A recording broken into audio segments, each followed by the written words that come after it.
மாண்புமிகு உறுப்பினர் கேள்வி கேட்டிருந்தாரு. இந்த திட்டத்தை கைவிட்டுட்டீங்க, கையகப்படுத்திய நிலத்தை என்ன பண்ண போறீங்கன்னு.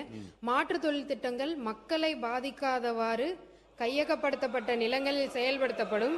இதன் மூலம் தொழில் வளர்ச்சி மற்றும் வேலை வாய்ப்பு, பொருளாதார வளர்ச்சி இப்பகுதியில் ஏற்படும். அதை விட இவ்வளோ நேரம் ஒரு சில விஷயங்கள் பேசிட்டே இருந்தாங்க. ஏன் பரந்தூர் கைவிடப்பட்டது? இதுக்கு முக்கிய ரீசன் அங்க பல காலமா ரைஸ் கல்டிவேஷன் பண்ணிட்டு இருக்காங்க. அதாவது 3 சீசன்ஸ், சாம்பா, தலடி, சொர்ணாவரி அப்படின்ற 3 சீசன்ல டிஃப்ரெண்ட் அந்த இது நம்ம கல்டிவேட் பண்ணிட்டு இருக்காங்க. ரொட்டேஷன்ல கிரவுண்ட் நட்டும் சுகர் கேனும் பண்ணிட்டு இருக்காங்க. அதே மாதிரி ட்ரை சீசன்ல பல்சஸ் அண்ட் மில்லட்ஸ் பண்ணிட்டு இருக்காங்க. இதை தவிர thousands of metric ton rice annually Tamil Nadu civil supplies கார்பரேஷனுக்கு கொடுத்துட்டு இருக்காங்க அங்க இருக்கிற விவசாயிகள். இது மட்டும் இல்லாம பிடிஎஸ் டிஸ்ட்ரிபியூஷனுக்கும் அவங்க கொடுத்துட்டு இருக்காங்க. இந்த நிலம் என்ன அப்படின்னு பாத்தீங்கன்னா, எப்பயுமே ஒரு வாட்டர் பாடி, அதாவது மழை பெய்யாம இருந்தாலும் அங்க கல்டிவேஷன் நடக்கக்கூடிய அப்படிப்பட்ட ஒரு விளை நிலம். அந்த இடத்த நம்ம இன்னைக்கு ஏர்போர்ட்டா மாத்தணும்னு சொல்லிட்டு இருக்கோம். இதை தவிர அங்க வாட்டர் கேனல் 2 இருக்கு. குணகரம்பாக்கம், கம்மங்கால் கேனல், 2 கேனல்ஸ் இங்க இருக்கு.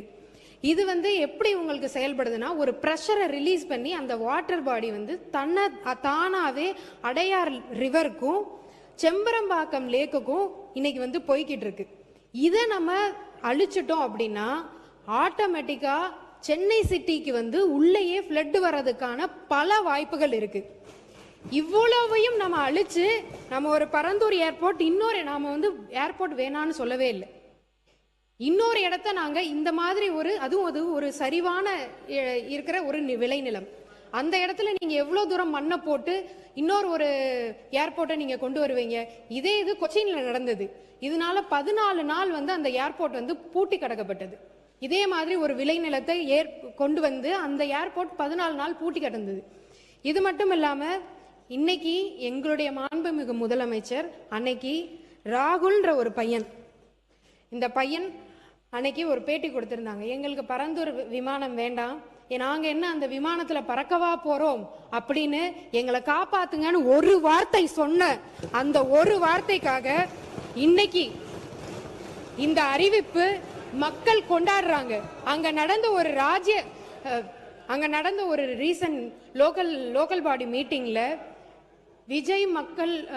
விஜய் ரோடு அப்படின்னு சொல்லி நாங்க வைக்க போறோம்னு அறிக்கையே அவங்க இன்னைக்கு விட்டுருக்காங்க. மக்கள் அத்தனை பேரும். இதனால விவசாயிகளோட வாழ்வாதாரம் பாதிக்கப்படும், 1500 நீர்நிலைகள் பாதிக்கப்படும், 1000 குடும்பங்கள் இடம்பெயரணும். இதையெல்லாம் கன்சிடர் பண்ணாம ஒரு ஏர்போர்ட்டை நம்ம எப்படி அங்க கொண்டு வர முடியும்? இதை தவிர இன்னொரு கேட்டிருந்தாரு. நான் ஒரே ஒரு கேள்வி கேட்கிறேன். சென்னை ஏர்போர்ட் மீனம்பாக்கம் ஏன் நீங்க 5 வருடம் கிடப்புல போட்டு வச்சிருந்தீங்க? மேல இருந்து சென்ட்ரல் கவர்மெண்ட் உங்களுக்கு அன்னைக்கே அப்ரூவல் கொடுத்திருந்தாங்க. நீங்க ஏன் 5 வருஷம் அதை சும்மாவே வச்சிருந்தீங்க? உங்களுக்கே தெரியும் பரந்தூர் ஏர்போர்ட் வந்ததுன்னா இன்னும் 5 வருஷம் ஆகும்னு. ஆனா அதை எக்ஸ்பேன்ஷன் அன்னைக்கே பண்ணியிருந்திருக்கலாம். அதுக்கான சென்ட்ரல் கவர்மெண்ட் அதுக்கான அப்ரூவலும் கொடுத்தாங்க. என்ன நோக்கத்துக்காக நீங்க இதை ஸ்டாப் பண்ணி வச்சிருந்தீங்க? உங்களோட மனசாட்சியை நீங்களே கேட்டுக்கோங்க. நீங்க பேசுங்க, தொடர்ந்து பேசி முடிங்க. நீங்க பேசுங்க. உட்காருங்க, அவங்க பேசி முடிக்கல. இது மட்டும் இல்லாம இன்னைக்கு சொல்றாங்க இதனால தொழிலே பாதிக்கப்படும் தமிழ்நாட்டில். அப்ப 49% எலக்ட்ரானிக் எக்ஸ்போர்ட் இன்னைக்கு பரந்தூர் ஏர்போர்ட்டை நம்பி தான் இன்னைக்கு போய்கிட்டு இருக்கா. 41% எலக்ட்ரானிக்ஸ் எக்ஸ்போர்ட் இன்னைக்கு போர்ட் மூலமாவும் ஏர் கார்கோ மூலமாவும் சென்னை ஏர்போர்ட் மூலமா தான் அனுப்பிச்சிட்டு இருக்கோம். நாம இன்னைக்குமே எதையுமே நம்ம சொல்லவே இல்லை. எங்களுக்கு ஏர்போர்ட் வேணும், 2வது ஏர்போர்ட் வேணும். எக்ஸ்பேன்ஷனுமே உள்ள இருக்கிற காரிடோர்லே தான் வரப்போகுது. அந்த எக்ஸ்பேன்ஷன் ஏதோ அவர் சொல்றாரு எதையோ இடிச்சிட்டு நம்ம ரன்வே பண்ண போறோம்னு. அப்படியெல்லாம் கிடையவே கிடையாது. அதுக்காக ஏர்போர்ட் அத்தாரிட்டி இந்தியா ஏற்கனவே T5 முனையத்தின் பயணிகள் முனையம் உத்தேசிக்கப்பட்டிருக்கு. அதே மாதிரி T5 முனையத்தின் புறவழி சாலை, தாம்பரம் மதுரவாயில் சாலை அமைக்க மாநில அரசின் அனுமதியும் ஒத்துழைப்பும் கோரி உள்ளது.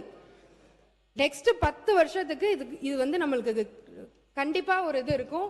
அதே மாதிரி அடுத்து செகண்ட் ஏர்போர்ட் மக்கள் பாதிக்கப்படாம, விவசாய நிலங்கள் பாதிக்கப்படாம, அதே மாதிரி சிப்காட்டும் அதே மாதிரி இருக்கிற மக்கள் பாதிக்கப்படாம, விளைநிலங்கள் பாதிக்கப்படாம அப்படி இருக்கிற நிலங்கள் மட்டும்தான் கையகப்படுத்தப்படும்.